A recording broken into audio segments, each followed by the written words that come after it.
So Zubair asks, when you have inline scripts, in the scripts that you analyze, for instance, how do you attribute them in the information flow classification? Inline scripts.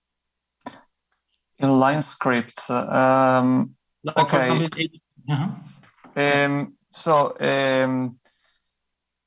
the inline scripts are treated in the same way as other kind of scripts. Scripts downloaded from the JS file, if I understand correctly. So, everything that comes, everything that that it is in a JS file is instrumented in the same way as the inline scripts in the HTML file. I see. So their domain will be HTML files or documents domain. Yes. Okay, perfect. Thanks so much. I was wondering if you analyzed the non-tracking use cases. So you mentioned that there are some places where web storage is being read and written to in non-tracking, like not for tracking, but non-tracking. Did you analyze what the use cases were? Why this web storage is being used for non-tracking purposes? So we have classified the flows along different axes, and we have distinguished between tracking and non-tracking based on filter lists. So we classify those flows if the URL of the script where that instruction was executed is a known URL of a tracking library in the easy list and easy privacy filter list, but we don't go deeper on a deeper the classification of non-tracking flows. Hope to have answered that.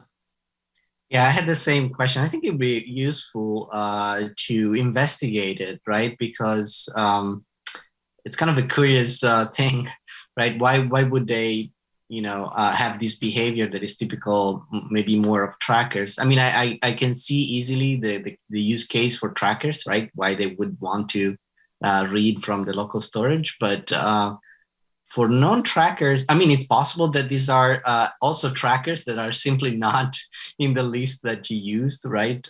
For labeling, or otherwise, it would be interesting to know what were they trying to do? Yeah. Yes, misclassification is possible. So false positives are possible. It depends on the quality of the filter list. Can I ask a quick question?